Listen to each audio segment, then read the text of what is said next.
10 tahun kuhabiskan keringat di negeri orang demi membangun istana untuk suami dan anak-anakku. Namun, saat pulang, hatiku hancur lebur melihat darah dagingku sendiri dijadikan babu di rumah megah itu oleh suami dan ibu mertuaku. Aku akan berpura-pura miskin untuk melihat wajah asli mereka, dan bersumpah akan membalas semua keserakahan ini. Sebelum ceritanya dimulai, silakan tulis di kolom komentar dari daerah mana saja teman-teman yang menonton cerita ini, dan sedang beraktivitas apa? Nyapu, ngepel, atau rebahan? Yuk, kita simak ceritanya. Roda pesawat menyentuh landasan pacu Bandara Soekarno-Hatta, menimbulkan guncangan kecil yang membangunkan Sari dari lamunannya. Ia menarik napas panjang, menghirup udara lembab Jakarta yang sudah 10 tahun tidak ia rasakan secara langsung. Aroma khas tanah air ini bercampur dengan bau bahan bakar pesawat, menciptakan sensasi nostalgia yang begitu kuat hingga membuat matanya terasa panas. 10 tahun. Bukan waktu yang singkat. Itu adalah satu dekade penuh pengorbanan, keringat, air mata, dan rindu yang ditahan sekuat tenaga hingga terasa membatu di dalam dada. Sari menatap pantulan wajahnya di jendela pesawat yang kecil. Ada garis-garis halus di sekitar matanya yang dulu tidak ada. Kulitnya sedikit lebih gelap dan kasar akibat kerja keras tanpa henti di pabrik elektronik di Taiwan. Tangan yang kini memegang paspor itu tidak lagi sehalus tangan seorang ibu muda berusia 25 tahun yang dulu meninggalkan 2 balita yang masih merah. Tangan itu kini berotot, kapalan, dan menyimpan ribuan cerita tentang lembur hingga larut malam, tentang dimarahi mandor yang tidak sabaran, dan tentang menahan sakit demi menghemat biaya berobat. Namun, semua rasa lelah itu menguap seketika saat ia memikirkan tujuannya pulang. Senyum tipis terukir di bibirnya. Di dalam tas jinjingnya yang sederhana, tersimpan bukti kesuksesannya. Bukan hanya uang tunai yang ia bawa secukupnya untuk perjalanan, melainkan keyakinan bahwa ia telah berhasil mengubah nasib keluarganya. Selama 10 tahun ini, setiap bulan, tanpa pernah terlewat satu kali pun, Sari mengirimkan hampir 90% gajinya ke Indonesia. Uang itu, seperti yang selalu dilaporkan oleh suaminya, Bayu, digunakan untuk membeli sebidang tanah di pinggiran kota yang berkembang pesat, lalu perlahan-lahan membangun sebuah rumah impian di atasnya. Rumah tingkat 2 dengan 4 kamar tidur, halaman luas untuk anak-anak bermain, dan sebuah garasi untuk mobil keluarga yang katanya sudah dibeli Bayu 2 tahun lalu. Dalam bayangan Sari, kepulangannya hari ini akan menjadi kejutan paling manis. Ia sengaja tidak memberi kabar kepada siapapun, termasuk Bayu. Ia ingin melihat ekspresi terkejut yang bahagia di wajah suaminya. Ia ingin melihat kedua anaknya, Rian yang kini seharusnya sudah berusia 12 tahun dan Sinta yang berusia 10 tahun, berlari menyambutnya di depan pintu rumah megah mereka. Ia membayangkan Rian sudah tumbuh tinggi, mungkin sudah berseragam SMP, dan Sinta tumbuh menjadi gadis kecil yang cantik dengan rambut dikepang 2. Sari membayangkan pelukan hangat mereka, tangis haru, dan makan malam pertama yang lengkap sebagai keluarga utuh di meja makan jati yang mahal, yang fotonya pernah dikirimkan Bayu. Setelah melewati proses imigrasi dan mengambil bagasi besarnya yang berisi oleh-oleh, bukan barang mewah, melainkan makanan ringan kesukaan anak-anak dan beberapa potong pakaian berkualitas bagus yang ia beli saat diskon besar di Taipei, Sari memesan taksi bandara. Ia menyebutkan alamat rumah barunya dengan rasa bangga yang membuncah di dada. Itu adalah alamat yang selama ini hanya ia tulis di atas kertas slip pengiriman uang. Sebuah lokasi yang hanya ia lihat lewat foto-foto buram yang dikirim Bayu lewat pesan singkat. Perjalanan dari bandara menuju lokasi rumahnya memakan waktu hampir 2 jam karena macet. Namun, Sari tidak merasa bosan sedikit pun. Matanya tak henti-hentinya memandang keluar jendela, mengamati perubahan kota Jakarta dan sekitarnya. Gedung-gedung baru bermunculan, jalan tol bertambah, namun kemacetan dan hiruk-pikuknya tetap sama. Jantungnya berdegup semakin kencang saat taksi mulai memasuki area perumahan tempat rumahnya berada. Ini adalah kawasan perumahan kelas menengah ke atas yang baru. Jalanannya lebar dan diaspal mulus, pohon-pohon palem kecil ditanam di sepanjang trotoar, dan deretan rumah-rumah berdesain minimalis modern berdiri dengan gagah. Sari merasakan kegugupan yang luar biasa. Apakah anak-anaknya akan mengenalinya? Apakah Bayu akan langsung memeluknya? "Nomor berapa, Bu?" Tanya sopir taksi, membuyarkan lamunan Sari. Nomor C15. Pak. Yang pagarnya hitam tinggi. Jawab Sari dengan suara sedikit bergetar. Ia mengenali ciri-ciri rumahnya dari foto terakhir yang dikirim Bayu 6 bulan lalu saat pagar itu baru dipasang. Taksi perlahan melambat. Sari mencondongkan tubuhnya ke depan. Matanya mencari-cari nomor rumah. Dan di sanalah ia melihatnya. Rumah itu. Istana kecil yang dibangun dari tetes keringatnya di negeri asing. Rumah itu terlihat lebih besar dan lebih megah daripada di foto. Temboknya berwarna abu-abu muda elegan dengan aksen batu alam di pilar terasnya. Sebuah pagar besi tempah hitam yang kokoh menjulang, memberikan kesan privat dan mewah. Namun, senyum yang tadinya merekah di bibir Sari perlahan memudar saat taksi berhenti tepat di depan pagar. Ada pemandangan yang tidak sesuai dengan skenario indah di kepalanya. Pintu gerbang yang besar itu sedikit terbuka. Di halaman carport yang luas dan berlantai keramik batu sikat, terparkir sebuah mobil sedan merah menyala yang terlihat sangat baru dan mahal. Itu bukan mobil keluarga jenis MPV seperti yang pernah diceritakan Bayu. Dan di samping mobil mewah itu, ada seorang anak laki-laki kurus, mengenakan kaos oblong yang sudah belel dan celana pendek dekil, sedang berjongkok sambil menggosok velg ban mobil dengan sikat. Sari menyipitkan matanya. Tubuh anak itu kecil dan ringkih. Kulitnya legam terbakar matahari. Ia tampak kelelahan. Keringat bercucuran di pelipisnya. Sari merasa familiar dengan postur tubuh anak itu, meskipun ia tidak bisa melihat wajahnya dengan jelas karena tertunduk. Tiba-tiba, seorang wanita muda keluar dari pintu samping rumah. Sari mengenali wanita itu, meskipun penampilannya jauh berbeda dari terakhir kali mereka bertemu 10 tahun lalu. Itu Siska, adik bungsu Bayu, iparnya. Dulu Siska hanya seorang remaja SMA yang manja dan sering meminta uang jajan pada Sari sebelum Sari berangkat ke Taiwan. Kini, Siska menjelma menjadi wanita muda yang modis. Ia mengenakan gaun pendek bermerek, rambutnya dicat pirang keemasan, dan di tangannya tergenggam sebuah ponsel pintar keluaran terbaru. Siska berjalan berkacak pinggang mendekati anak laki-laki yang sedang mencuci mobil itu. Suaranya yang melengking terdengar jelas bahkan sampai ke dalam taksi yang jendelanya tertutup rapat. "Heh, Rian, kamu ini niat kerja nggak sih? Itu di sela-sela velg masih kotor. Gosok yang bener. Kalau sampai ada baret sedikit aja di mobil kesayangan tante. Awas kamu ya, nggak ada jatah makan siang hari ini." Bentak Siska sambil menunjuk-nunjuk kepala anak itu dengan telunjuknya yang berkuku panjang dan bercat merah. Anak laki-laki itu, Rian, nama yang baru saja disebut Siska, hanya mengangguk lemah tanpa berani mengangkat wajahnya. "Iya, tante. Maaf," cicitnya pelan. Lalu kembali menggosok ban dengan gerakan yang lebih cepat, seolah takut akan pukulan. Dunia Sari terasa berhenti berputar. Napasnya tercekat di tenggorokan. "Rian? Itu Rian? Anak sulungnya?" Sari menatap nanar ke arah jam tangannya. Pukul 10 pagi hari Selasa. Seharusnya Rian berada di sekolah, duduk di bangku kelas 1 SMP, belajar matematika atau bahasa Indonesia. Kenapa dia ada di rumah, berpakaian seperti gembel, dan mencuci mobil mewah milik tantenya sambil dimaki-maki? Mana Bayu? Mana seragam sekolah Rian yang seharusnya dibeli dengan uang kiriman Sari? Mana kehidupan layak yang dijanjikan Bayu untuk anak-anak mereka? Sari merasakan dadanya sesak, seolah ada batu besar yang menghimpit paru-parunya. Ia membayar ongkos taksi dengan tangan gemetar, tidak mempedulikan sopir taksi yang bertanya apakah ia baik-baik saja karena wajahnya mendadak pucat pasi. Sari turun dari taksi, meninggalkan koper besarnya sementara di bagasi. Kakinya terasa berat saat melangkah mendekati pagar.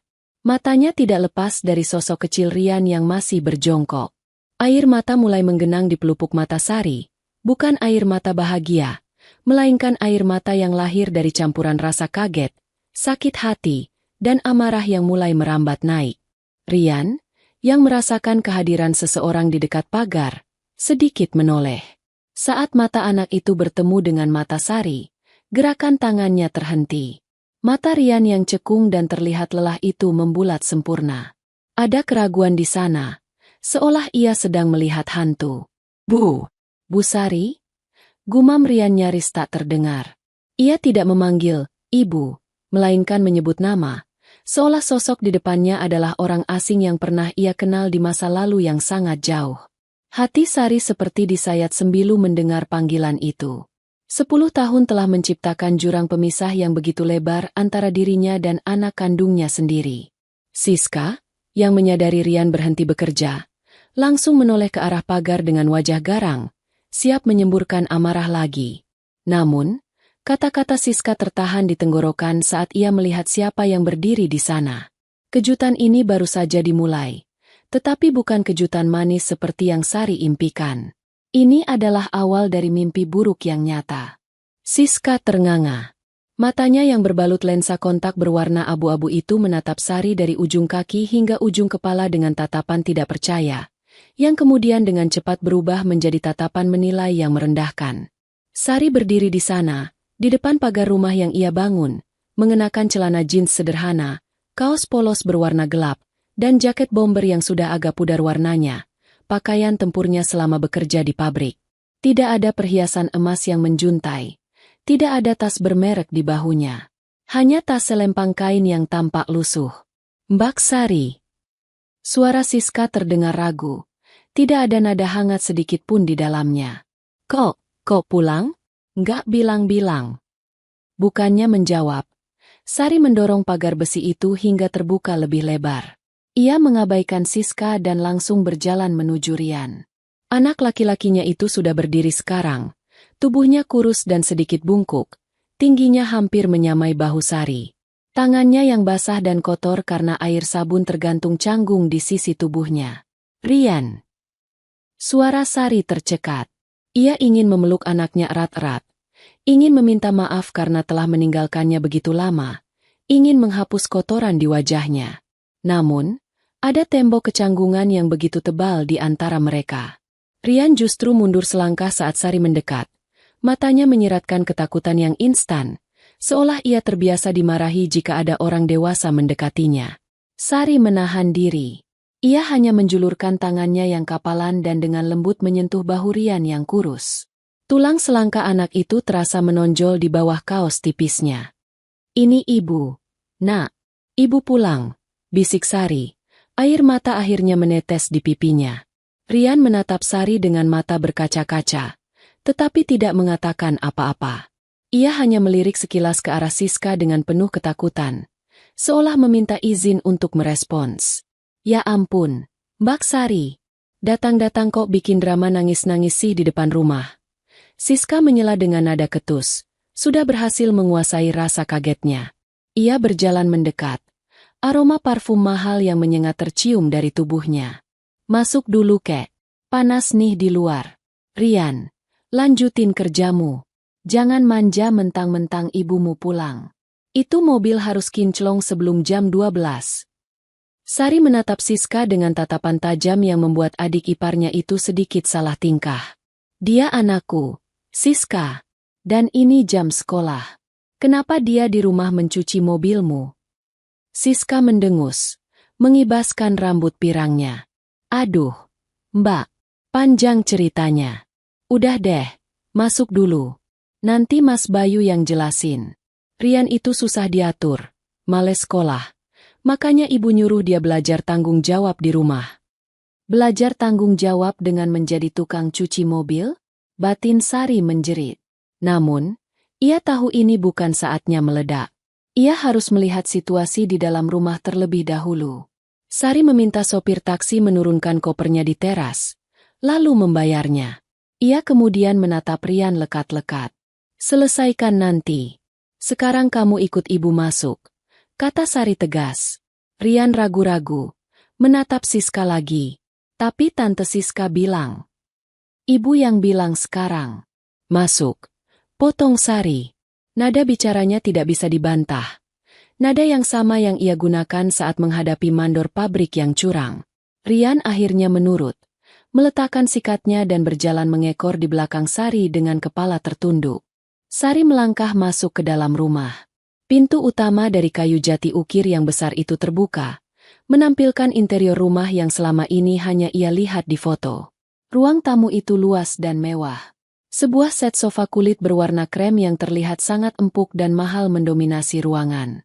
Di dinding tergantung sebuah televisi layar datar berukuran sangat besar, mungkin 60 inci, yang sedang menayangkan acara gosip selebriti. Lantainya marmer mengkilap, dan sebuah lampu gantung kristal yang indah menghiasi plafon yang tinggi. Semua persis seperti yang dilaporkan Bayu. Rumah ini memang istana. Di salah satu sofa, duduk seorang wanita parubaya yang badannya tampak semakin subur. Itu Bu Ratna, ibu mertua Sari. Ia sedang asyik menonton televisi sambil memakan camilan dari toples kaca. Di sebelahnya, duduk seorang gadis kecil yang kurus, rambutnya awut-awutan, sedang memijat kaki Bu Ratna yang bengkak.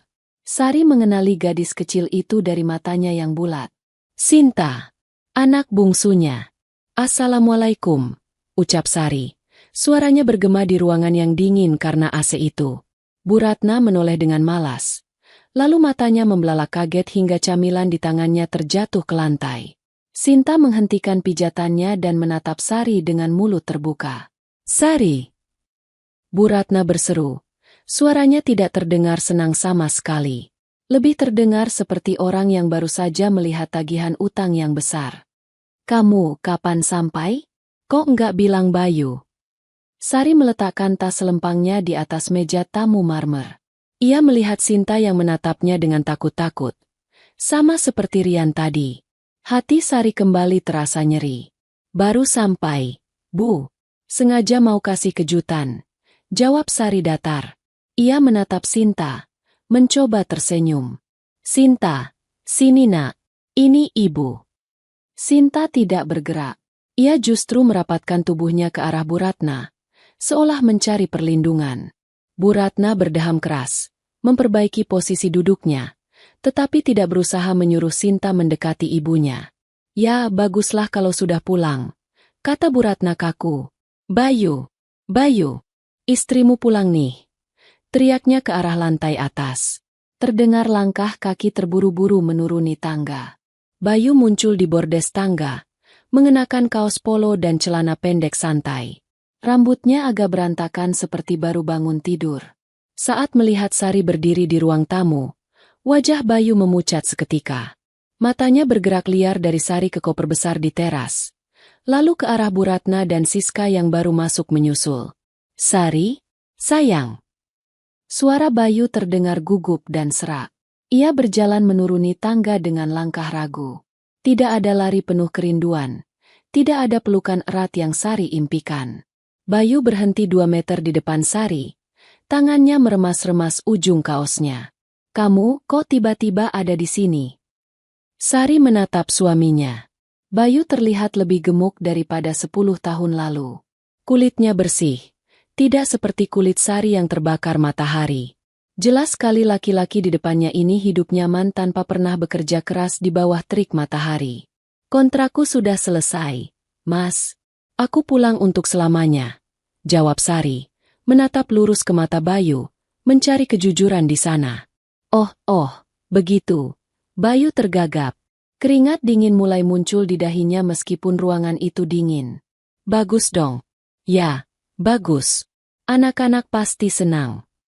Ia melirik Rian yang berdiri mematung di dekat pintu dan Sinta yang masih menempel pada neneknya. Jelas sekali anak-anak tidak terlihat senang. Mereka terlihat ketakutan. Suasana di ruang tamu mewah itu terasa sangat canggung dan dingin. Jauh lebih dingin daripada suhu AC. Sari merasa seperti tamu tak diundang yang datang di saat pesta sedang berlangsung. Mana kamarku? Mas? Aku mau istirahat sebentar. Capek sekali perjalanannya, kata Sari, mencoba memecah kebekuan. Ia ingin segera masuk ke kamar utamanya. Kamar yang ia desain khusus dalam pikirannya, dengan ranjang besar yang nyaman dan kamar mandi dalam. Pertanyaan sederhana itu membuat Bayu, Bu Ratna, dan Siska saling bertukar pandang dengan panik. Kamar-kamar ya? Bayu menggaruk kepalanya yang tidak gatal. Itu, Sar. Kamar utama di atas, yang ada balkonnya itu, sekarang dipakai Siska. Sari mengerutkan kening. Dipakai Siska? Maksudnya gimana? Siska maju selangkah, melipat tangannya di dada dengan angkuh. Ya kamarku di situ. Mbak, barang-barangku semua di situ. Lagian kan Mbak Sari nggak ada. Masa kamarnya dikosongin terus? Sayang dong. Tapi itu kamar utama. Siska. Itu kamarku dan Mas Bayu, kata Sari, berusaha menahan emosinya yang mulai naik lagi. Ya nanti gampanglah diatur lagi. Sela Bu Ratna dengan nada tidak sabar. Kamu kan baru datang. Jangan langsung nuntut macam-macam. Siska sudah nyaman di situ. Kamu tidur di kamar tamu bawah dulu saja. Sari menarik napas dalam. Baiklah. Ia baru sampai. Ia tidak mau langsung bertengkar hebat di hari pertama. Ia terlalu lelah. Ya sudah. Di mana kamar tamu bawah? Dan di mana kamar anak-anak? Tanya Sari lagi.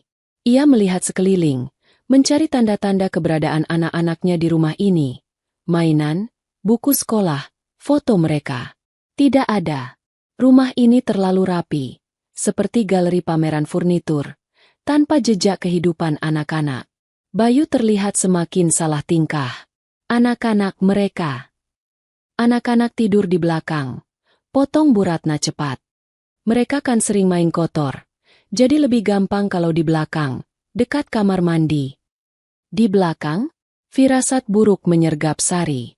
Ia berjalan menuju arah dapur dan area belakang rumah, diikuti tatapan waspada dari ketiga orang dewasa lainnya. Sari melewati dapur yang bersih dengan kitchen set mahal yang tampak jarang dipakai untuk memasak besar. Ia terus berjalan menuju pintu belakang yang mengarah ke area servis. Di sana, di samping tempat mesin cuci diletakkan, ada sebuah ruangan kecil yang dulunya direncanakan sebagai gudang atau kamar pembantu.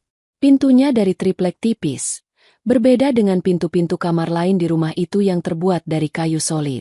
Sari membuka pintu itu perlahan. Bau apek dan lembab langsung menyeruak keluar. Ruangan itu sempit, mungkin hanya ukuran 2x3 meter. Tidak ada jendela, hanya ada ventilasi udara kecil di bagian atas dinding. Di dalamnya, tidak ada kasur busa yang layak atau ranjang susun. Yang ada hanyalah 2 lembar tikar anyaman yang sudah robek di beberapa bagian, digelar di atas lantai keramik yang dingin. Ada 2 bantal tipis yang sarungnya sudah kusam, dan tumpukan baju-baju Rian dan Sinta yang ditaruh di dalam kardus bekas mie instan di pojok ruangan. Lutut Sari terasa lemas. Ia berpegangan pada kusen pintu agar tidak jatuh. Ini kamar anak-anaknya? Di rumah yang ia bangun dengan biaya ratusan juta rupiah? Di rumah yang memiliki 4 kamar tidur luas? Anak-anaknya tidur di gudang pengap seperti tikus? Ia berbalik perlahan. Bayu, Bu Ratna, dan Siska berdiri di area dapur, menatapnya dengan ekspresi defensif. Apa ini, Mas? Suara Sari bergetar hebat karena amarah yang tak terbendung lagi. Ia menunjuk ke dalam ruangan sempit itu. Kamu bilang di telepon anak-anak punya kamar masing-masing yang bagus. Kamu kirim foto kamar dengan cat biru dan pink. Mana semua itu? Kenapa anak-anakku tidur di gudang? Bu Ratna mendengus, maju menghadapi Sari. Heh, Sari, jaga bicaramu ya. Kamu baru pulang sudah mau ngatur-ngatur di rumah ini? Itu bukan gudang. Itu kamar. Memangnya kenapa kalau di situ? Anak-anakmu itu nakal. Suka bikin berantakan. Kalau ditaruh di kamar bagus, nanti malah rusak semua perabotan mahal. Mereka anak-anakku, Bu. Mereka berhak atas rumah ini. Uangku yang membangun semua ini. Teriak Sari. Air matanya tumpah. Uangmu? Uangmu itu uang suami juga. Kamu sebagai istri memang wajib bantu suami. Balas Bu Ratna tak mau kalah, suaranya melengking. Lagian, kamu pikir ngurus 2 anak ini gampang selama 10 tahun? Kami yang capek ngurusin mereka saat kamu enak-enakan di luar negeri. Jadi jangan belagu kamu. Sari menatap Bayu, menuntut pembelaan dari suaminya. Namun, Bayu hanya menunduk, tidak berani menatap mata istrinya. Diam 1000 bahasa di bawah ketiak ibunya. Saat itulah Sari sadar. Ia tidak pulang ke rumah.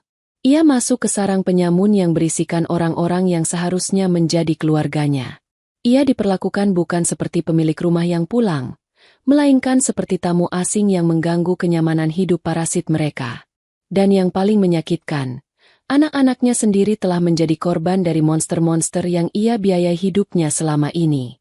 Malam pertama kepulangan Sari di rumah mewahnya terasa seperti sebuah lelucon yang menyakitkan. Langit di luar sudah gelap sempurna, menyisakan kerlap-kerlip lampu kota Jakarta yang terlihat samar dari jendela ruang tamu. Namun, di dalam rumah itu, tidak ada kehangatan sama sekali. Sari baru saja selesai mandi, bukan di kamar mandi utama yang memiliki bathtub dan pemanas air seperti impiannya, melainkan di kamar mandi belakang dekat dapur yang kerannya agak bocor dan lantainya licin berlumut. Ia mengenakan piyama lamanya yang ia bawa 10 tahun lalu. Kainnya sudah tipis namun masih cukup nyaman. Saat Sari berjalan menuju ruang tengah, aroma masakan lezat menggelitik hidungnya.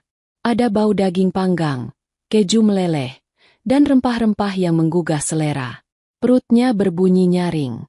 Sejak mendarat tadi pagi, ia belum makan dengan layak karena terlalu syok dengan penyambutan yang ia terima. Ia membayangkan makan malam pertamanya akan menjadi momen rekonsiliasi, di mana Bayu akan meminta maaf atas kondisi kamar anak-anak dan mereka akan makan bersama sambil tertawa.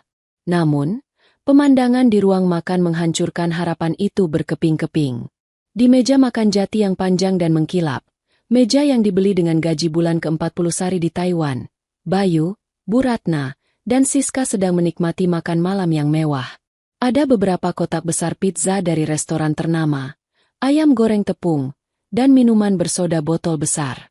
Mereka makan dengan lahap, tertawa-tawa membicarakan film terbaru.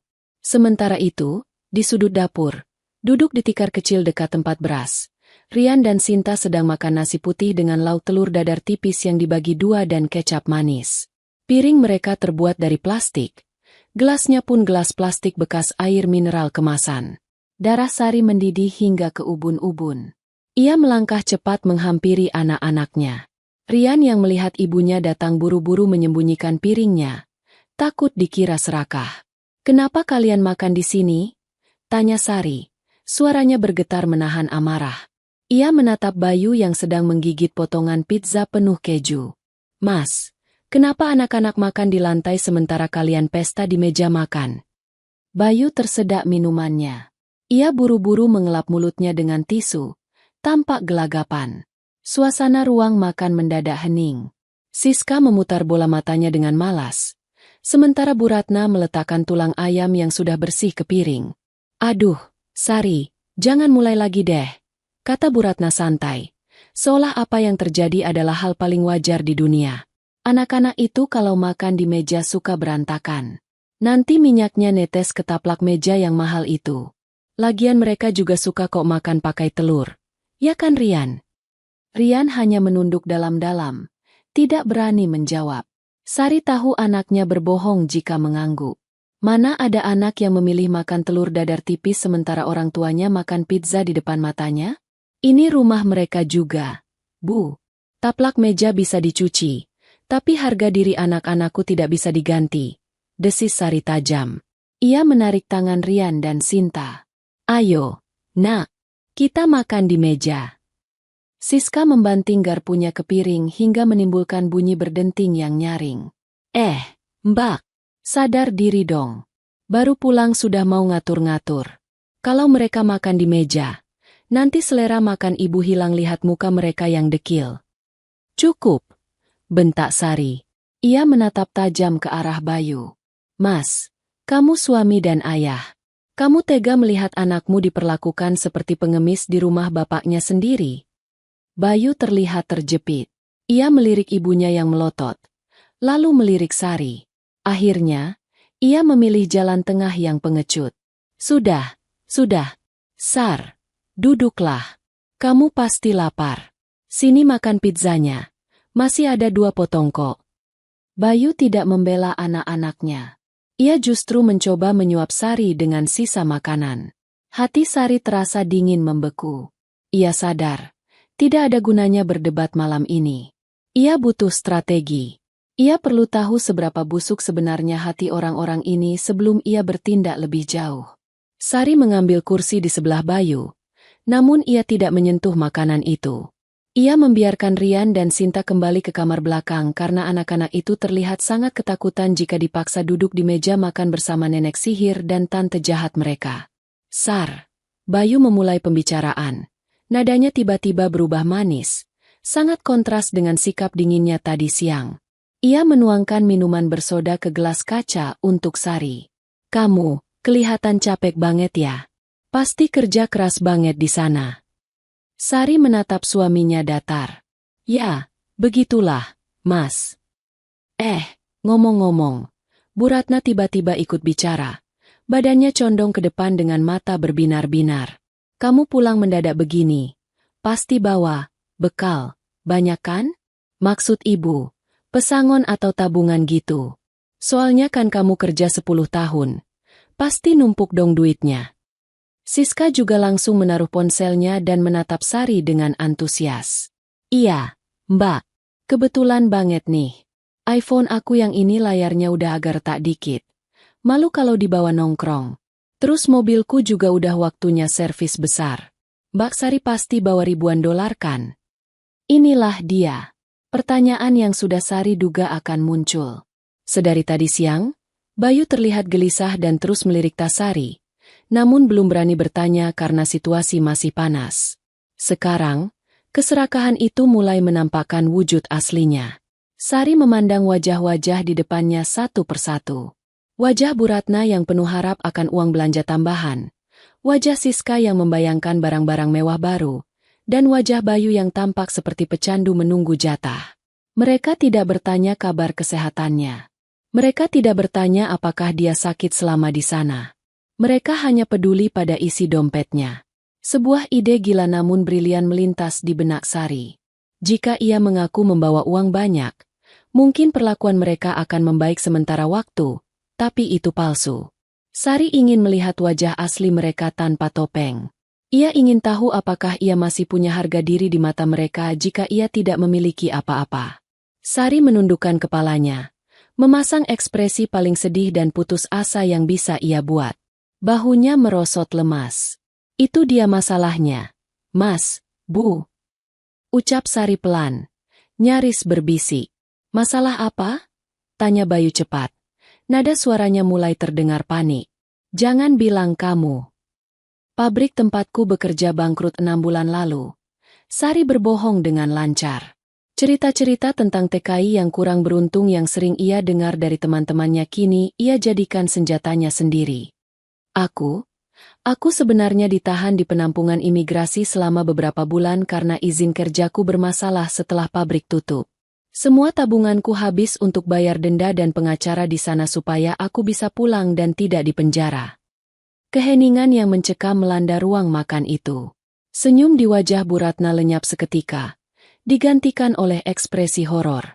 Mulut Siska menganga lebar. Wajah Bayu berubah pucat pasi.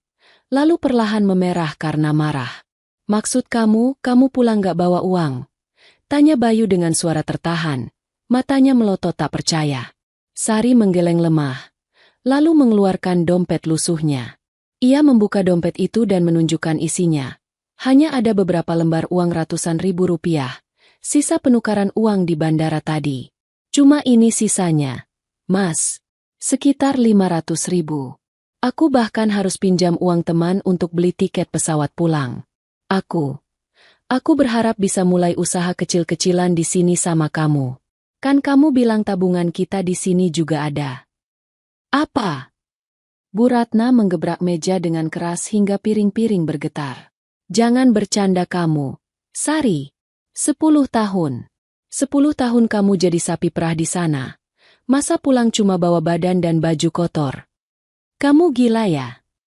Aku nggak bercanda, Bu. Musibah siapa yang tahu? Jawab Sari. Dalam hati ia tersenyum miris melihat reaksi mereka yang begitu jujur. Terus buat apa kamu pulang kalau nggak bawa duit? Siska berteriak. Nada suaranya melengking tinggi. Hilang sudah panggilan. Mbak, yang tadi sempat ia ucapkan. Makan di sini itu mahal. Listrik rumah ini mahal. AC nyala terus. Air boros. Kalau kamu cuma nambah beban, mendingan kamu nggak usah pulang. Sari menatap suaminya, menunggu pembelaan. Mas Bayu?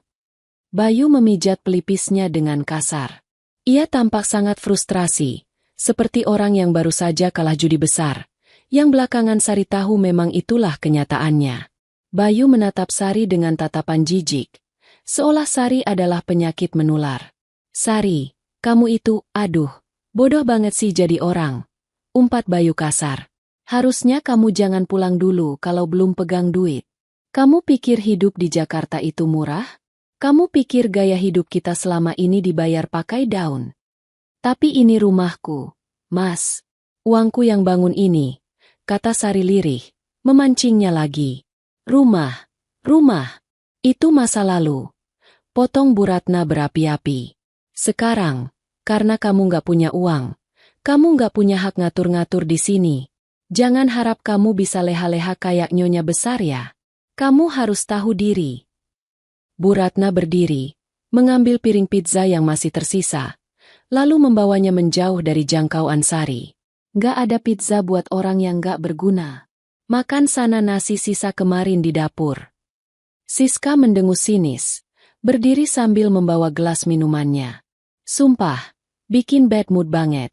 Kirain bakal dapat tas baru. Tahunya malah dapat benalu baru. Awas ya kalau kamu minta duit ke Mas Bayu buat beli pembalut atau sabun. Beli sendiri. Satu persatu mereka meninggalkan meja makan, meninggalkan Sari sendirian di sana. Bayu adalah yang terakhir pergi. Ia menatap Sari sejenak, tapi tidak ada rasa kasihan di matanya. Hanya kekecewaan yang mendalam karena sumber uangnya telah kering. Tidur di kamar belakang sama anak-anak, kata Bayu dingin sebelum beranjak pergi. Kamar tamu mau dipakai teman Siska besok lusa. Kamu nggak pantas tidur di kamar bagus kalau kantongmu kosong. Sari duduk terpaku di kursi makan yang mewah itu. Hatinya terasa remuk redam. Namun di balik puing-puing hatinya, sebuah tekad baja mulai terbentuk. Air matanya sudah kering. Ia tidak menangis lagi.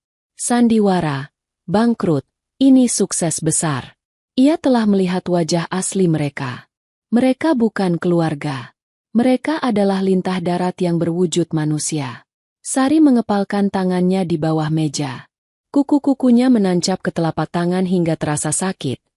Tapi rasa sakit itu membuatnya tetap sadar. Baiklah, bisik Sari pada ruangan yang kosong itu. Kalian ingin menganggapku miskin dan tidak berguna? Akan kutunjukkan bagaimana rasanya kehilangan segalanya. Nikmatilah hari-hari terakhir kemewahan kalian.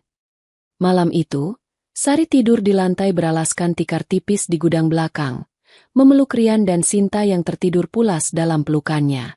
Di tengah bau apek dan suara nyamuk, Sari bersumpah demi Tuhan, ia tidak akan membiarkan satu sen pun uangnya dinikmati lagi oleh para parasit itu. Perang baru saja dimulai. Cahaya matahari pagi belum sepenuhnya muncul ketika Sari merasakan tendangan pelan di kakinya. Ia tersentak bangun dari tidur yang tidak nyenyak. Punggungnya terasa sakit karena tidur di lantai keras hanya beralaskan tikar tipis.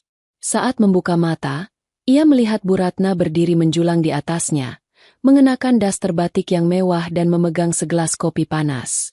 Bangun, mentang-mentang gak kerja kamu mau tidur sampai siang. Bentak Bu Ratna. Suaranya cempreng memecah kesunyian pagi.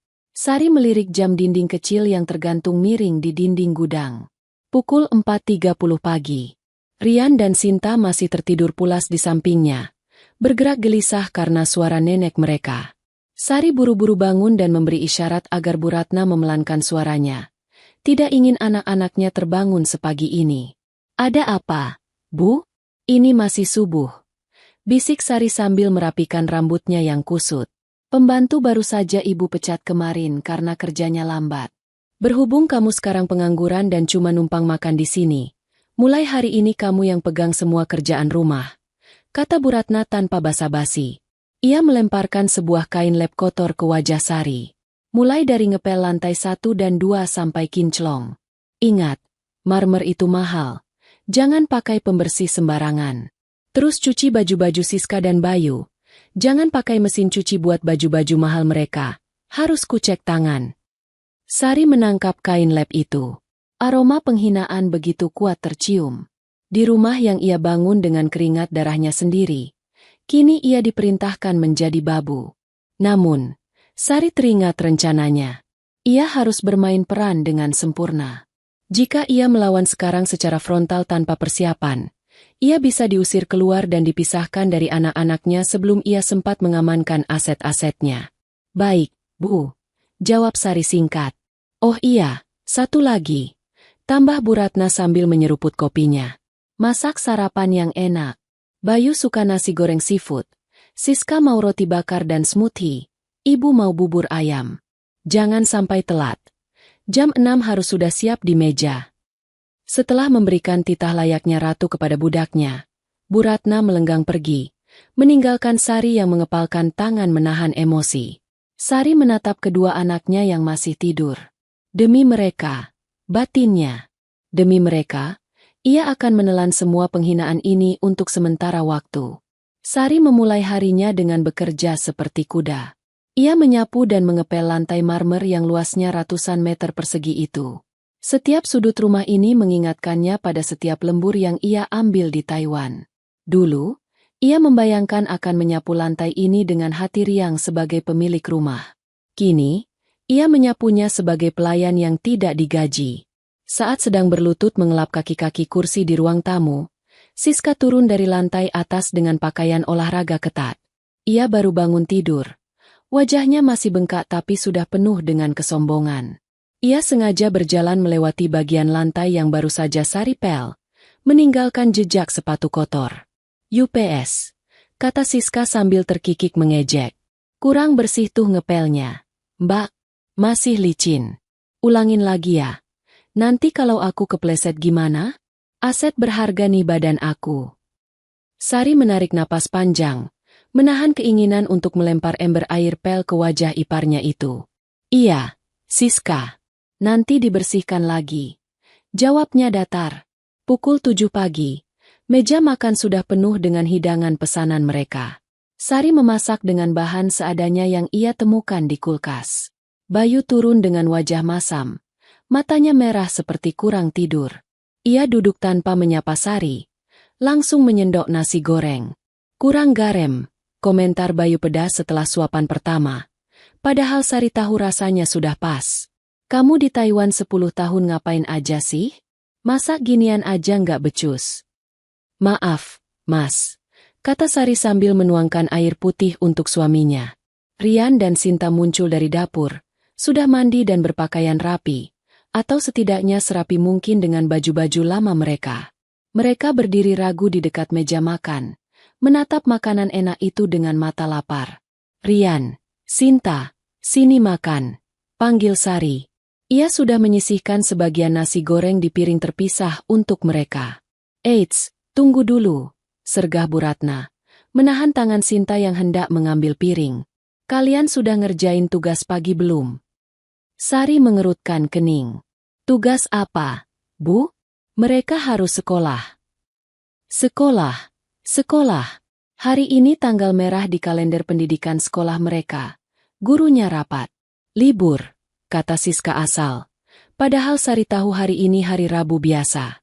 Rian, itu rumput di halaman samping udah panjang. Cabutin dulu sampai bersih baru boleh makan. Sinta, pijitin dulu pundak nenek. Nenek pegal-pegal semalam tidur nggak nyenyak gara-gara mikirin nasib punya mantu miskin. Tapi Bu, mereka lapar. Protes Sari. Nggak ada kerja, nggak ada makan. Bentak Bayu tiba-tiba. Membuat Sinta terlonjak kaget dan mulai menangis. Didik anak itu biar keras. Sar, jangan dimanja. Kamu mau mereka jadi benalu kayak kamu sekarang. Hati Sari terasa seperti ditusuk besi panas mendengar kata-kata suaminya. Benalu? Bayu menyebutnya benalu? Laki-laki yang hidup dari uang kirimannya selama 10 tahun berani menyebutnya benalu? Rian menatap ibunya, menggeleng pelan, memberi isyarat agar ibunya tidak melawan. Nggak apa-apa, Bu. Rian nggak lapar kok. Rian bersihin rumput dulu ya. Anak sulungnya itu berlari keluar menuju halaman samping, menyembunyikan air matanya. Sinta, dengan sesenggukan, berjalan mendekati kursi Bu Ratna dan mulai memijat bahu neneknya dengan tangan-tangan kecilnya yang lemah. Bu Ratna mendesah nikmat tanpa sedikit pun rasa bersalah melihat cucunya menangis. Sari merasa ia bisa meledak saat itu juga. Ia mundur ke dapur. Tangannya gemetar hebat. Ia butuh bukti. Ia butuh lebih dari sekadar kesaksian matanya sendiri. Ia meraba saku celananya, memastikan ponsel pintarnya, yang untungnya tidak ia perlihatkan pada mereka dan ia sembunyikan di balik baju, berada dalam posisi merekam suara. Siang harinya, ketika Bu Ratna dan Siska pergi ke mall menggunakan mobil mewah yang disopiri Rian, ternyata Rian dipaksa bisa menyetir walau di bawah umur hanya untuk mengantar mereka jarak dekat di dalam kompleks. Sari tinggal di rumah bersama Bayu. Sari mendengar suara-suara aneh dari kamar tidur utama, kamar yang sekarang dikuasai Siska, tapi siang ini Bayu berada di sana. Sari mengendap-endap naik ke lantai atas. Pintu kamar sedikit terbuka. Ia mengintip ke dalam. Kamar itu berantakan. Baju-baju Siska berserakan di mana-mana. Bayu sedang duduk di tepi ranjang, memegang 2 ponsel sekaligus. Asap rokok mengepul tebal di dalam ruangan ber-AC itu, menciptakan bau apek yang menyengat. Sari mendengar suara musik elektronik yang khas, suara putaran mesin slot digital yang berisik. Ayo, ayo pecah. Scatter, scatter, seru Bayu pada layar ponselnya. Matanya merah melotot, giginya gemeretuk. Ah, sialan. Habis lagi saldo gue. Bayu membanting salah satu ponsel ke kasur, lalu mengambil rokok lagi. Ia tampak stres berat. Duit dari mana lagi nih? Si Sari sialan itu pulang gak bawa duit. BPKB mobil Siska udah. Sekolah. Sertifikat tanah. Bayu bergumam sendiri. Tapi Sari bisa mendengarnya dengan jelas dari balik pintu. Jantung Sari berdegup kencang. Judi online. Ternyata itulah lubang hitam yang menyedot uang hasil keringatnya selama ini. Bukan hanya gaya hidup mewah Bu Ratna dan Siska, tapi juga kecanduan gila suaminya. Tiba-tiba, suara tangisan terdengar dari lantai bawah. Itu suara Sinta. Sari tersadar ia meninggalkan Sinta sebentar di ruang tamu untuk menonton TV. Sari buru-buru turun, takut terjadi sesuatu. Namun, Bayu ternyata mendengar tangisan itu juga dan turun lebih dulu dengan langkah marah. Di ruang tamu, Sinta sedang menangis memegangi perutnya. Yah, Aik, Sinta lapar. Tadi pagi Sinta belum sempat makan nasi gorengnya. Sudah dimakan Tante Siska. Rengek Sinta polos saat melihat ayahnya turun. Bukannya iba. Bayu justru terlihat semakin emosi karena kalah judi. Ia berjalan cepat menghampiri Sinta. Diam. Berisik banget sih kamu. Bentak Bayu. Ayah lagi pusing. Kamu malah nangis-nangis minta makan.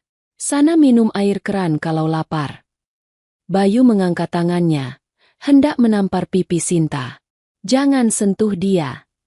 Teriakan Sari menggema di seluruh ruangan. Ia berlari secepat kilat, menyambar tubuh Sinta dan memeluknya, menjadikan punggungnya sebagai tameng. Tangan Bayu berhenti di udara, sejengkal dari wajah Sari. Napas Bayu memburu. Ia menatap Sari dengan nyalang. Ajarin anakmu supaya nggak cengeng. Bikin pusing kepala aja. Dia lapar. Mas. Dia anakmu. Darah dagingmu. Teriak Sari. Air mata kemarahan mengalir di pipinya. Kamu sibuk bakar uang di judi online sampai anakmu kelaparan kamu nggak peduli. Wajah Bayu pucat seketika mendengar kata, judi online. Kamu tahu dari mana? Lancang ya kamu nguping urusan suami. Aku nggak butuh nguping untuk tahu baunya bangkai. Mas, balas Sari berani. Bayu mendengus kasar, lalu meludah ke lantai marmer di dekat kaki Sari. Terserah, kalau kamu nggak punya duit. Gak usah banyak omong. Urus anak-anakmu itu. Jangan sampai suaranya kedengeran lagi sama aku. Bikin sial aja. Bayu berbalik dan kembali naik ke atas, membanting pintu kamar sekeras-kerasnya. Sari merosot ke lantai sambil memeluk Sinta yang gemetar ketakutan. Ia mengelus rambut anaknya, menenangkan tangisnya. Di dalam hati Sari, rasa cinta pada suaminya yang dulu tersisa sedikit, kini telah mati sepenuhnya. Yang tersisa hanyalah kebencian yang dingin dan mematikan. SSTT, tenang nak, ada ibu. Bisik Sari di telinga Sinta. Sebentar lagi kita akan keluar dari neraka ini. Ibu janji. Sore itu, saat membersihkan kamar yang dikuasai Bayu ketika suaminya sedang mandi, mata Sari menangkap tumpukan berkas di laci meja yang tidak terkunci rapat. Ia membukanya dengan tangan gemetar. Di sana, di antara tumpukan tagihan kartu kredit, terselip sebuah map berwarna merah. Itu adalah momen di mana Sari menemukan kunci untuk menghancurkan mereka semua. Namun, ia harus sabar. Ia harus mengumpulkan semuanya sampai tidak ada celah bagi mereka untuk mengelak. Perlakuan hamba sahaya ini akan ia bayar lunas, tunai, dan menyakitkan. Sari berdiri kaku di tengah kamar tidur yang dulu seharusnya menjadi miliknya. Di tangannya, sebuah map berwarna merah menyala terasa panas, seolah membakar kulit telapak tangannya. Suara gemericik air dari kamar mandi menandakan Bayu masih sibuk membersihkan diri, memberinya waktu yang sangat sempit namun berharga. Jantung Sari berpacu cepat, bukan karena takut ketahuan, melainkan karena adrenalin pemburu yang baru saja menemukan jejak mangsanya. Perlahan, dengan jari yang sedikit gemetar, Sari membuka map tersebut. Bau kertas tua dan tinta stempel menyeruak. Lembar pertama yang ia lihat membuat napasnya tercekat. Itu adalah surat perjanjian utang piutang. Nominal yang tertulis di sana membuat mata Sari terbelalak hingga nyaris keluar. 500 juta rupiah. Bayu meminjam uang sebanyak itu dari seseorang bernama Bos Edi. Nama yang terdengar seperti rentenir atau bandar judi, dengan jaminan sertifikat rumah ini. Sari membalik halaman berikutnya. Fotokopi sertifikat hak milik, SHM. Di sana, tertulis jelas nama pemilik, Bayu Pratama. Darah Sari mendidih. Selama 10 tahun, setiap kali Sari mengirim uang untuk cicilan tanah dan bangunan, Bayu selalu meyakinkannya bahwa sertifikat akan diurus atas nama Sari atau setidaknya nama mereka berdua. Birokrasinya ribet kalau pakai namamu karena kamu di luar negeri. Sar, pakai namaku dulu biar cepat. Nanti kita balik nama. Begitu alasan klasik Bayu dulu di telepon. Bodohnya, Sari percaya. Cinta dan kepercayaan buta telah membuatnya lengah. Sekarang, bukti pengkhianatan itu ada di depan matanya. Rumah yang dibangun dari tetes keringatnya, dari malam-malam tanpa tidur di pabrik Taiwan, kini secara hukum diklaim milik Bayu seorang dan sedang dipertaruhkan di meja judi. Sari menutup map itu sejenak, mengatur napas agar tidak meledak marah. Belum cukup sampai di situ. Ia melihat ponsel Bayu tergeletak di atas nakas, di samping bungkus rokok yang sudah kosong. Ponsel itu sedang diisi dayanya. Layarnya menyala sebentar menampilkan notifikasi pesan masuk. Sari mendekat. Ia tahu Bayu orang yang ceroboh. Dulu, Bayu selalu menggunakan tanggal lahir Sari sebagai kata sandi untuk segala hal. Namun, setelah 10 tahun dan perlakuan dingin ini, Sari ragu. Ia mencoba menekan tombol daya. Layar menyala, meminta pola kunci. Sari mencoba pola huruf Z. Pola standar yang sering dipakai orang malas. Gagal. Ia mencoba lagi. Kali ini membentuk huruf L. Terbuka. Betapa mudahnya.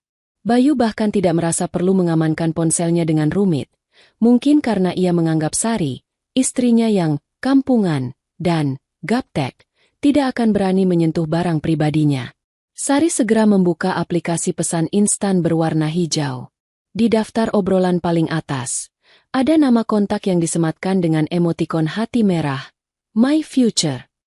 Jari Sari menekan nama itu. Deretan percakapan panjang terpampang di layar. Sari menggulir layar ke atas, membaca pesan-pesan yang dikirimkan beberapa hari sebelum kepulangannya hingga hari ini. Setiap kalimat yang ia baca bagaikan tusukan belati ke jantungnya. Namun anehnya, tidak ada air mata yang keluar. Rasa sakit itu telah berubah menjadi rasa jijik yang murni. 10 Mei, 2 hari sebelum Sari pulang. Bayu. Sabar ya, Yang. Si sapi perah itu lusa pulang. Aku harus akting jadi suami baik dulu biar dia nggak curiga. My Future. Ih, males banget sih kamu harus tidur sama dia. Ingat ya, jangan dia apa-apain. Aku jijik kalau kamu bekas dia. Bayu. Tenang aja, sayang. Aku juga nggak nafsu lihat dia. Kulitnya pasti item, kasar, bau pabrik. Aku cuma butuh duitnya. Kalau tabungannya udah cair ke tangan aku langsung tendang dia. Hari ini, pukul 14 WIB, my future. Gimana? Dia beneran nggak bawa duit? Kamu jangan bohongin aku ya, Mas. Bayu. Sumpah, Yang. Sialan banget emang. Dia ngaku bangkrut. Cuma bawa baju kotor doang. Nyesel aku jemput dia ke depan pintu. Tahu gini aku usir dari pagar. My future. Terus gimana dong utang kamu ke Bos Edi? Kalau rumah itu disita, kita mau tinggal di mana pas nikah nanti? Bayu. Tenang. Sertifikatkan atas nama aku. Aku lagi cari cara buat jual rumah ini secepatnya. Si Sari bakal aku kadalin biar tanda tangan surat kuasa jual. Atau kalau dia nolak, aku palsuin aja tanda tangannya. Habis rumah laku, utang lunas. Sisa duitnya kita pakai buat modal nikah mewah dan beli rumah baru yang jauh dari sini. Si Sari biar aja jadi gembel sama anak-anaknya. My future. Ah so sweet. Cepetan ya mas urusnya. Aku udah nggak sabar jadi nyonya Bayu. Tangan Sari gemetar hebat. Bukan karena sedih. Tapi karena menahan keinginan untuk membanting ponsel itu ke lantai. Sapi perah. Bekas dia. Jadi gembel. Itulah sebutan mereka untuknya. Wanita bernama My Future, itu. Siapapun dia, sama busuknya dengan Bayu. Sari sadar ia tidak boleh gegabah. Bukti ini adalah emas. Dengan cepat, Sari mengeluarkan ponsel miliknya sendiri dari balik saku celananya. Ponsel canggih yang ia beli di Taiwan namun ia sembunyikan selama ini. Ia memotret layar ponsel Bayu satu persatu. Ia memotret percakapan mesum mereka, rencana jahat mereka menjual rumah, dan pengakuan Bayu tentang sertifikat. Ia juga memotret dokumen utang piutang dan sertifikat di dalam map merah tadi. Setelah semua difoto, Sari melakukan satu langkah lagi. Ia mengirimkan semua riwayat obrolan, ekspor chat, itu ke email pribadinya. Lalu buru-buru menghapus jejak pengiriman itu dari ponsel Bayu. Ia meletakkan kembali ponsel Bayu di posisi semula, persis seperti saat ia menemukannya. Ia menutup map merah dan menyelipkannya kembali ke tumpukan berkas di laci, memastikan sudutnya terlihat sama berantakannya seperti sebelumnya. Baru saja Sari selesai, suara pintu kamar mandi terbuka. Uap air mengepul keluar. Bayu melangkah keluar hanya dengan lilitan handuk di pinggang. Ia terkejut melihat Sari berdiri di dekat meja kerjanya sambil memegang kemoceng, berpura-pura sedang membersihkan debu di bingkai foto. "Ngapain kamu di situ?" bentak Bayu curiga. Ia melirik cepat ke arah meja dan ponselnya. Sari menoleh dengan wajah datar. Ekspresinya terkontrol sempurna. "Bersihin debu. Mas, meja ini kotor banget. Banyak abu rokok. Nanti kalau Mas sesak napas gimana?" Bayu mendengus. Berjalan melewati Sari menuju lemari pakaian.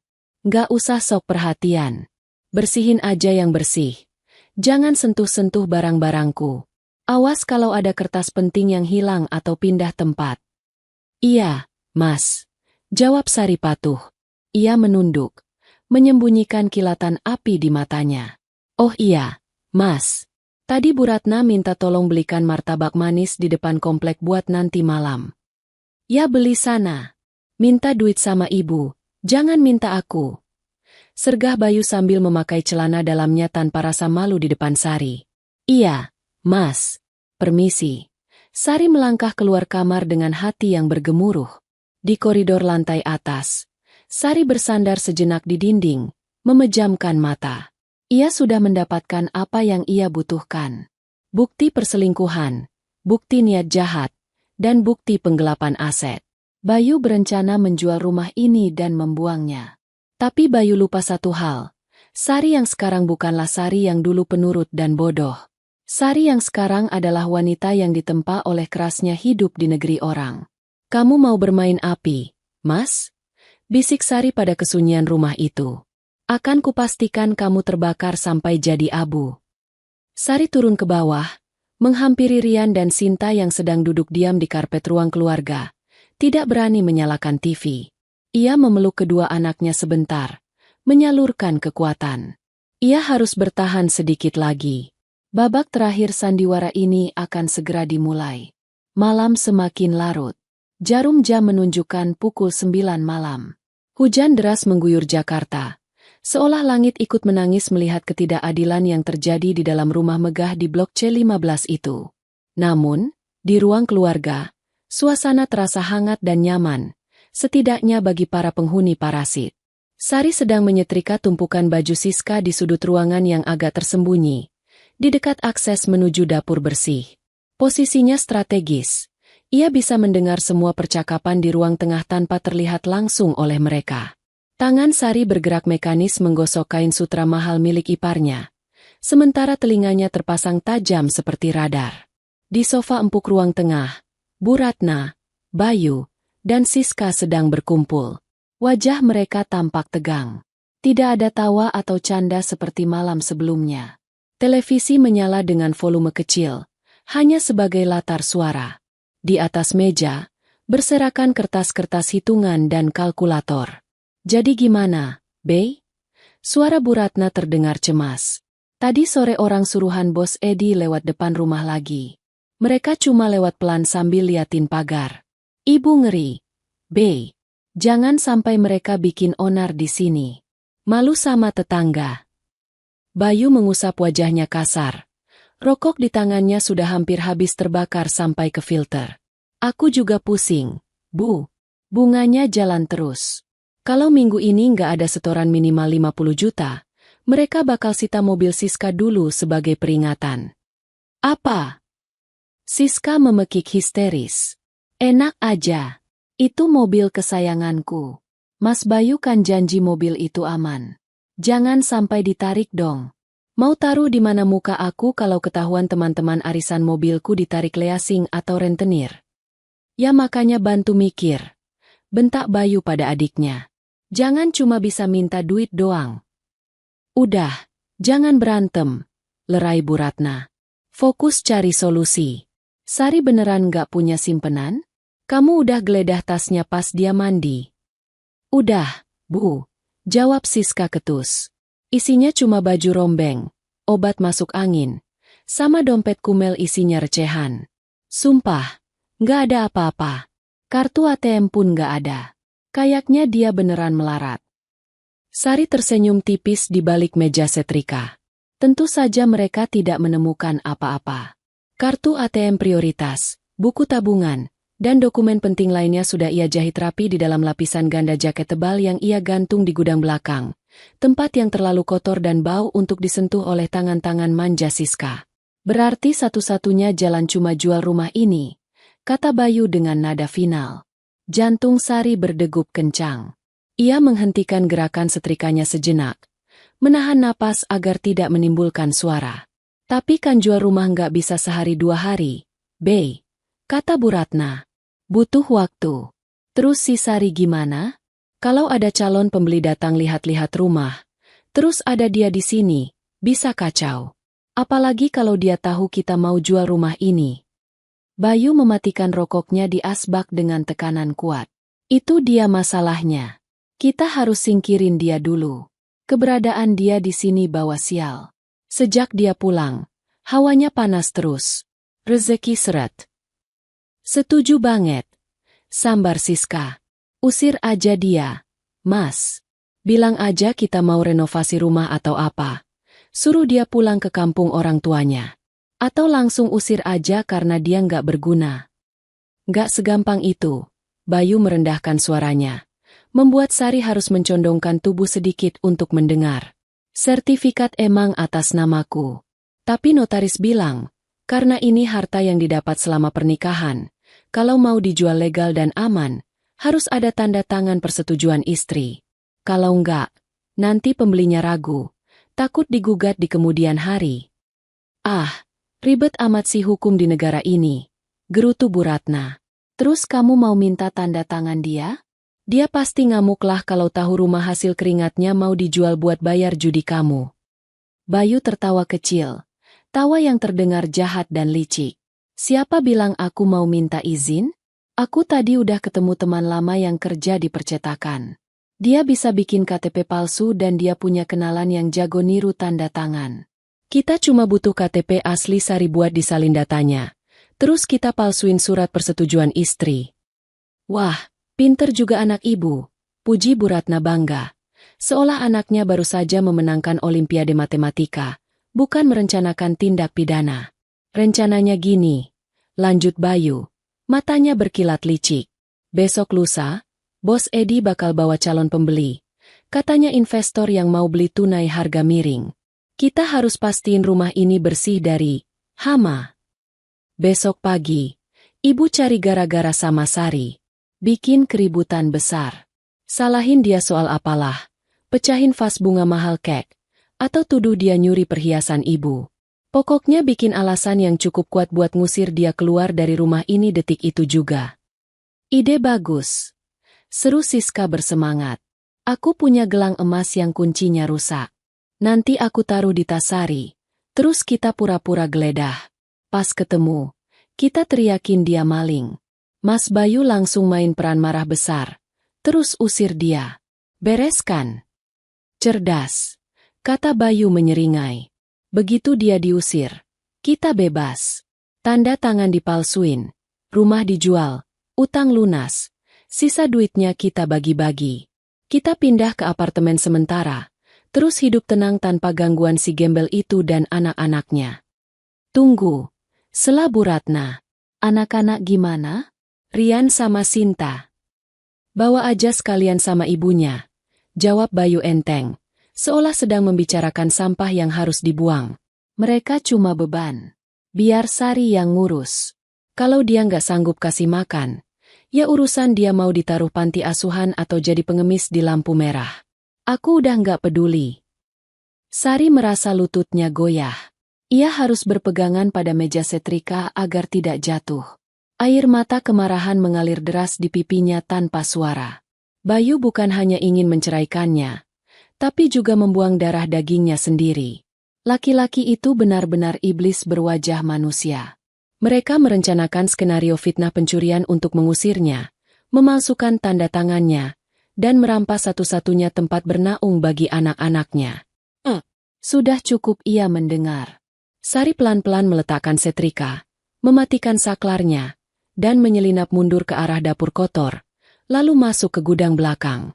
Di dalam kamar sempit itu, Rian dan Sinta sudah tertidur lelap. Sari menatap wajah polos mereka dengan hati yang hancur sekaligus membara. Ia mengambil ponselnya lagi. Rekaman suara percakapan tadi sudah tersimpan aman. Durasi 20 menit yang berisi konspirasi kejahatan yang sempurna untuk menyeret mereka semua ke balik jeruji besi. Sari duduk di sudut ruangan, mengetik pesan kepada seseorang. Bukan kepada keluarganya di kampung, melainkan kepada Pak Haris, pengacara senior yang pernah membantunya mengurus masalah sengketa lahan pabrik di Taiwan dulu, dan kini sudah membuka praktik di Jakarta. Sari sudah menghubunginya sejak masih di Taiwan untuk berkonsultasi tentang perlindungan aset, dan firasatnya ternyata benar. Sari, Pak Haris, malam. Maaf mengganggu. Rencana mereka sudah jelas. Mereka mau memalsukan tanda tangan saya dan menjual rumah lusa. Besok mereka berencana memfitnah saya mencuri untuk mengusir saya. Saya butuh bantuan Bapak secepatnya. Tak lama, balasan masuk. Pak Haris. Malam, Bu Sari. Saya sudah siapkan berkas-berkas yang Ibu minta kemarin. Bukti kepemilikan asli dan riwayat transfer dana sudah saya legalisir. Mengenai rencana mereka memalsukan tanda tangan, itu pidana berat. Ibu tenang saja. Jangan terpancing emosi besok. Biarkan mereka memainkan dramanya. Kita akan lakukan serangan balik tepat saat transaksi itu terjadi. Lusa jam berapa mereka akan transaksi? Sari, kata suaminya, lusa siang calon pembeli datang. Pak Haris. Baik, saya akan koordinasi dengan rekan di kepolisian. Kita akan tangkap basah mereka. Bertahanlah 1 hari lagi, Bu. Demi hak anak-anak Ibu. Sari meletakkan ponselnya di dada. Rasa takutnya hilang. Rasa sedihnya menguap. Yang tersisa hanyalah dinginnya tekad seorang ibu yang akan melindungi anak-anaknya dengan segala cara. Besok, ia akan membiarkan dirinya dituduh, dihina, dan diusir. Ia akan keluar dari rumah ini dengan kepala tertunduk, hanya untuk kembali lusa dengan kepala tegak sebagai pemenang. Tidur yang nyenyak, nak, bisik Sari sambil mencium kening Rian dan Sinta. Ini malam terakhir kita tidur di lantai dingin ini. Lusa, kalian akan tidur di kamar raja dan ratu, dan para penjahat itu akan tidur di lantai penjara yang dingin. Di luar, guntur menggelegar, seolah menjadi gong pembuka perang yang sesungguhnya. Sari menutup matanya, menyusun skenario serangan baliknya sendiri dalam diam. Suasana di ruang tamu rumah mewah Blok C15 itu terasa begitu tegang dan mencekam, kontras dengan cuaca di luar yang cerah terik. Waktu menunjukkan pukul 1 siang. Di meja tamu marmer yang dingin, terhampar berbagai macam dokumen penting. Di satu sisi meja, duduk Bayu, Bu Ratna, dan Siska dengan wajah yang berusaha terlihat tenang namun menyiratkan kegelisahan yang mendalam. Keringat dingin sebesar biji jagung terlihat mengalir di pelipis Bayu, meskipun pendingin ruangan sudah dipasang pada suhu terendah. Di sisi lain meja, duduk seorang pria bertubuh gempal dengan kemeja batik yang kancingnya hampir lepas karena perutnya yang buncit. Itu adalah Bos Edi, sang rentenir, diapit oleh 2 orang pengawal berbadan kekar yang mengenakan pakaian safari hitam. Di samping Bos Edi, seorang notaris parubaya dengan kacamata tebal tampak sibuk memeriksa berkas-berkas dengan tangan yang sedikit gemetar. Hari ini adalah hari eksekusi rencana jahat mereka. Pagi tadi, drama pengusiran Sari telah berjalan sukses sesuai skenario. Siska berteriak histeris mengaku kehilangan gelang emas berliannya. Dan, secara ajaib, gelang itu ditemukan di dalam tas kusam milik Sari. Tanpa memberi kesempatan Sari membela diri, Bayu mengamuk hebat, memaki istrinya sebagai maling tidak tahu diri, dan menyeret Sari serta kedua anaknya keluar dari pagar rumah. Sari pergi dengan air mata bercucuran, sebuah akting perpisahan yang sempurna, sambil membawa koper dan menggandeng Rian serta Sinta, meninggalkan rumah itu di bawah tatapan sinis tetangga yang termakan fitnah Bu Ratna. Kini, tanpa hama, di rumah, Bayu merasa bebas untuk melakukan transaksi haram ini. Jadi, ini sertifikat aslinya ya, Pak Bayu? Tanya notaris itu, suaranya serak. Ia memegang sertifikat hak milik, SHM, berwarna hijau yang disodorkan Bayu. Asli, Pak. 100% asli atas nama saya, jawab Bayu cepat. Matanya melirik Bos Edi yang sedang menghisap cerutu. Bagaimana harga yang kita sepakati, Bos? 3 miliar tunai, dipotong utang saya 500 juta dan bunga. Jadi saya terima bersih sekitar 2,2 miliar, kan? Bos Edi tertawa menggelegar. Suara tawanya memenuhi ruangan dan membuat Siska merinding. Tenang saja, Bayu. Uangnya sudah siap di koper itu. Asal surat-surat beres. Detik ini juga duit cair. Tapi ingat, surat persetujuan istri dan KTP istrimu mana? Itu syarat mutlak. Bayu tersenyum licik. Ia mengeluarkan sebuah map biru dari bawah meja. Beres. Bos. Ini fotokopi KTP istri saya dan surat pernyataan persetujuan jual yang sudah ditandatangani di atas materai. Dia lagi sakit keras di kampung, jadi nggak bisa hadir, tapi dia sudah setuju sepenuhnya. Notaris itu mengambil surat tersebut, menelitinya sejenak. Tanda tangan di atas materai itu terlihat meyakinkan. Hasil karya teman Bayu yang ahli memalsukan dokumen. Baiklah, kata notaris itu ragu-ragu. Kalau begitu, silakan Pak Bayu tanda tangan di akta jual beli ini. Setelah itu, rumah ini resmi beralih tangan. Tangan Bayu gemetar karena antusiasme yang meluap-luap. Ia meraih pena emas yang disodorkan notaris. Dalam bayangannya, uang miliaran rupiah sudah menari-nari. Ia bisa melunasi utang judinya, membeli mobil baru, dan menikah dengan selingkuhannya. Bu Ratna dan Siska menahan napas. Mata mereka berbinar menatap tumpukan uang di dalam koper yang terbuka sedikit di kaki Bos Edi. Ujung pena Bayu baru saja menyentuh kertas, ketika tiba-tiba terdengar suara dentuman keras dari arah pintu depan. Bra! Pintu utama yang terbuat dari kayu jati tebal itu terdorong terbuka dengan kasar hingga menghantam dinding. Semua orang di ruang tamu tersentak kaget. Bos Edi langsung berdiri. Dua pengawalnya sigap memasang kuda-kuda. Bayu menjatuhkan penanya. Tintanya mencoret kertas putih di meja. Di ambang pintu, berdiri sosok yang membuat darah Bayu membeku seketika. Itu Sari. Tapi itu bukan Sari yang tadi pagi ia usir. Bukan Sari yang memakai kaos lusuh dan sandal jepit. Sari yang berdiri di sana mengenakan setelan blazer putih gading yang pas di badan, membalut tubuhnya dengan elegan dan berwibawa. Rambutnya yang biasanya diikat asal-asalan kini tergerai rapi, berkilau sehat, membingkai wajahnya yang dipulas make-up tipis namun tegas. Di kakinya, sepatu hak tinggi stiletto berwarna hitam mengkilap membuatnya tampak menjulang tinggi. Aura yang memancar darinya begitu kuat, menindas keberanian siapapun yang melihatnya. Dan Sari tidak datang sendirian. Di sebelah kanannya, berdiri seorang pria parubaya berjas rapi dengan kacamata dan tas kerja kulit. Pak Haris, pengacara kondang yang wajahnya sering muncul di berita televisi. Di belakang mereka, 4 orang petugas kepolisian berseragam lengkap dengan senjata laras panjang berdiri tegap, siap menerima perintah. Jangan berani-berani tanda tangan di kertas itu, Bayu. Suara Sari terdengar tenang, namun dingin dan tajam seperti silet, membelah keheningan ruangan. Sari. Bu Ratna tergagap. Wajahnya pucat pasi seperti mayat. Kak, kamu kok bisa? Siska ternganga lebar. Matanya hampir keluar melihat penampilan iparnya yang berubah 180 derajat dalam hitungan jam. Mbak Sari. Sari melangkah masuk. Bunyi ketukan hak sepatunya di lantai marmer terdengar berirama. Tok tok tok. Seperti hitungan mundur menuju kiamat bagi keluarga itu. Ia berjalan lurus menuju meja, mengabaikan tatapan garang para pengawal Bos Edi. Siapa kalian? Berani-beraninya masuk ke sini, bentak Bos Edi, meski ada sedikit nada gentar melihat polisi di belakang Sari. Pak Haris maju selangkah, mengangkat tangannya. Selamat siang. Saya Haris Nasution, kuasa hukum dari Ibu Sari, pemilik sah dari dana pembelian aset rumah ini. Kami datang untuk menghentikan transaksi ilegal dan melaporkan tindak pidana penipuan serta pemalsuan dokumen yang sedang berlangsung. Penipuan. Bos Edi menoleh tajam ke arah Bayu. Apa maksudnya ini, Bayu? Bayu berdiri dengan kaki gemetar. Bohong. Jangan percaya dia, Bos.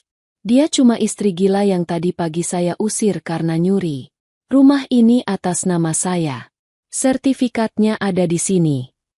Bayu menunjuk sertifikat di meja dengan panik. Sari tersenyum miring. Ia sampai di depan meja, menatap Bayu lekat-lekat. Tatapan yang penuh dengan rasa kasihan sekaligus jijik. Tanpa kata, Sari membuka tas kerjanya yang elegan, mengeluarkan sebuah dokumen tebal berstempel notaris dan meletakkannya di atas meja, tepat di sebelah sertifikat yang dipegang Bayu. Benar, sertifikat itu atas namamu, Mas. Karena kebodohanku dulu yang terlalu percaya padamu, kata Sari lantang. Tapi, kamu lupa satu hal. Sebelum aku berangkat ke Taiwan 10 tahun lalu, dan setiap kali aku mengirim uang dalam jumlah besar untuk pembangunan rumah ini, aku selalu membuat akta perjanjian nomine dan pengakuan utang yang sah secara hukum lewat notaris di sini, yang menyatakan bahwa segala aset yang dibeli dengan uang kirimanku adalah milikku sepenuhnya, dan namamu di sertifikat hanyalah sebagai peminjam nama. Pak Haris membuka dokumen itu, memperlihatkan tanda tangan Bayu 10 tahun lalu, tanda tangan yang Bayu berikan dengan asal-asalan karena saat itu ia hanya berpikir tentang uang yang akan cair. Berdasarkan dokumen ini, sambung Pak Haris tegas, menatap notaris suruhan Bos Edi yang kini berkeringat dingin. Klien saya, Ibu Sari, adalah pemilik manfaat yang sah. Dan saudara Bayu Pratama tidak berhak menjual, menggadaikan, atau memindah tangankan aset ini tanpa persetujuan tertulis yang asli dari Ibu Sari. Sari mengambil surat persetujuan jual yang ada di meja. Surat palsu yang dibuat Bayu. Ia mengangkatnya tinggi-tinggi. Dan ini? Tanda tangan siapa ini, Mas? Tanda tanganku. Sari merobek kertas itu menjadi 2 bagian di depan wajah Bayu. Pak Polisi, panggil Sari tegas. Tangkap mereka atas tuduhan pemalsuan dokumen negara, percobaan penipuan, dan penggelapan aset. Komandan polisi memberi isyarat. Dua petugas langsung bergerak maju, memborgol tangan Bayu yang masih mematung karena syok. Tunggu, tunggu, ini salah paham. Teriak Bayu saat besi dingin borgol menyentuh kulitnya. Sari, sayang, dengerin aku dulu. Aku bisa jelasin. Ini semua ide ibu. Ide Siska. Aku dipaksa. Kok nyalahin ibu? Jerit Bu Ratna histeris saat seorang polisi wanita mendekatinya. Kamu yang mau jual rumah buat bayar judi. Pak polisi, saya nggak tahu apa-apa. Saya cuma orang tua. Ibu juga ikut serta dalam persekongkolan jahat ini, dan menikmati hasil kejahatan, kata Pak Haris dingin. Kami punya rekaman percakapan kalian semalam yang merencanakan pemalsuan ini dan rencana fitnah pencurian terhadap klien saya. Mendengar kata, rekaman, lutut Siska lemas. Ia merosot ke lantai, menangis meraung-raung. Mbak Sari, ampun Mbak. Siska hilaf. Siska nggak mau dipenjara. Siska masih muda. Bos Edi yang menyadari situasinya sudah kacau balau, buru-buru membereskan kopernya. Wah, kalau sengketa begini saya mundur. Urusan kalian selesaikan sendiri. Tapi ingat Bayu, utang 500 juta tetap berjalan. Kalau kamu masuk penjara, saya sita ginjal kamu. Ancam Bos Edi sebelum bergegas keluar dari rumah itu diikuti pengawalnya, tidak mau berurusan dengan polisi. Kini, tinggal keluarga itu yang tersisa. Bayu, Bu Ratna, dan Siska yang pucat pasi dan ketakutan, berhadapan dengan Sari yang berdiri tegak bak Dewi pembalasan. Sari menatap suaminya yang sudah tidak berdaya dalam cengkeraman polisi. 10 tahun, Mas, bisik Sari. Suaranya bergetar menahan emosi yang akhirnya tumpah. 10 tahun aku banting tulang, menahan lapar, menahan rindu, dimaki mandor, tidur di asrama sempit semua demi kamu. Demi anak-anak kita. Dan ini balasanmu? Kamu jadikan anak-anakku babu? Kamu selingkuh? Kamu mau jual istana mereka? Sari, maafin aku hilaf. Bayu menangis. Air mata buayanya tumpah. Ia mencoba berlutut, tapi ditahan polisi. Jangan penjarain aku. Sar, kita mulai lagi dari awal. Aku janji bakal berubah. Terlambat. Potong Sari dingin. Hukum tetap berjalan. Bawa mereka, Pak. Polisi mulai menyeret Bayu, sementara Bu Ratna dan Siska masih dibiarkan di situ karena status mereka sebagai saksi terlapor yang akan diperiksa kemudian. Namun nasib mereka di rumah ini sudah tamat. Sari telah memenangkan pertempuran ini dengan telak, tanpa perlu mengotori tangannya sendiri. Suara sirine mobil polisi yang membawa Bayu perlahan menjauh, membelah keheningan siang di perumahan elit itu. Tetangga-tetangga yang penasaran mulai berkumpul di depan pagar, berbisik-bisik melihat drama penangkapan yang baru saja terjadi. Di dalam ruang tamu, keheningan yang tersisa terasa jauh lebih berat dan mencekik. Sari berdiri mematung sejenak, mengatur napasnya. Adrenalin yang tadi memuncak kini perlahan surut, meninggalkan rasa lelah yang luar biasa namun juga kelegaan yang tak terlukiskan. Ia menoleh ke arah Bu Ratna dan Siska yang kini duduk berhimpitan di sofa, gemetar ketakutan seperti tikus yang terpojok. Kesombongan dan keangkeran mereka yang selama beberapa hari ini mendominasi rumah, lenyap tak berbekas. Sari berjalan perlahan mendekati mereka. Bu Ratna tersentak kaget. Refleks menutupi wajahnya dengan tangan, takut ditampar. Namun, Sari tidak main tangan. Tatapannya jauh lebih menyakitkan daripada tamparan fisik. Keluar, ucap Sari pelan, datar, tanpa emosi. Bu Ratna menurunkan tangannya, menatap menantunya dengan mata sembab. Apa? Ka, kamu ngusir ibu? Ibu ini mertuamu. Sari, orang tua suamimu. Nenek dari anak-anakmu. Tega kamu. Sari tertawa getir. Tawa yang terdengar kering dan hampa. Mertua? Nenek? Nenek macam apa yang membiarkan cucunya tidur di gudang pengap sementara dia tidur di kasur empuk? Nenek macam apa yang membiarkan cucunya kelaparan sementara dia makan pizza? Di mana hati nurani ibu saat anak-anakku memijat kaki ibu seperti budak? Itu kan mendidik. Kilah Bu Ratna lemah. Masih mencoba membela diri. Cukup, bentak Sari, membuat Siska terlonjak. Jangan sebut kata mendidik dari mulut kotor ibu. Sekarang, detik ini juga, kalian keluar dari rumahku. Tapi Mbak, kita mau tinggal di mana? Siska mulai merengek. Air matanya membasahi pipi yang bedaknya sudah luntur. Mas Bayu kan ditahan. Rekeningnya pasti dibekukan. Kita nggak punya uang pegangan. Mobilku juga BPKB-nya digadaikan Mas Bayu. Tolonglah, Mbak kasih kita waktu seminggu atau 3 hari. Sari menatap adik iparnya itu dengan tatapan tajam. Waktu? Kalian memberiku waktu saat mengusirku tadi pagi?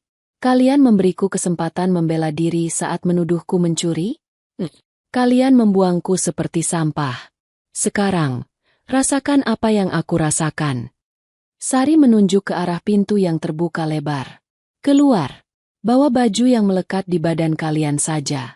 Semua barang di rumah ini, tas mewah, baju branded, perhiasan, yang dibeli pakai uang kirimanku, tetap di sini.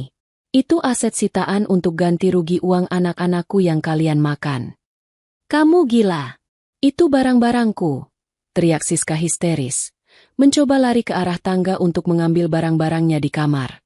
Namun, 2 orang petugas keamanan perumahan yang dipanggil oleh Pak Haris sudah berdiri di sana, menghalangi jalan. Maaf, Mbak. Sesuai instruksi pemilik rumah yang sah, kalian harus segera meninggalkan properti ini, kata satpam itu tegas. Sari, kamu durhaka. Kamu akan kualat. Bu Ratna menjerit-jerit sambil diseret pelan oleh satpam keluar. Tuhan gak tidur. Sari, kamu jahat sama orang tua. Benar, Bu. Tuhan tidak tidur, jawab Sari tenang, mengikuti mereka sampai ke teras. Makanya Tuhan menunjukkan wajah asli kalian padaku tepat waktu. Anggap saja ini karma instan. Di halaman depan, Sari melihat Rian dan Sinta berdiri di dekat gerbang bersama seorang asisten Pak Haris yang tadi menjaga mereka. Anak-anak itu melihat semuanya. Mereka melihat ayah mereka dibawa polisi. Dan kini melihat nenek serta tante mereka diusir. Ada ketakutan di mata mereka. Tapi juga ada harapan. Sari mempercepat langkahnya, melewati Bu Ratna dan Siska yang kini berdiri terlunta-lunta di trotoar luar pagar, menjadi tontonan warga. Sari tidak menoleh lagi pada mereka.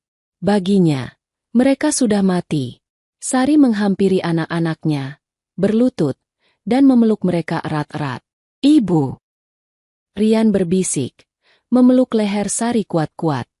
Kita nggak jadi pergi. Sari menggeleng, air matanya menetes di bahu anaknya. Nggak, sayang, kita nggak akan pergi kemana-mana.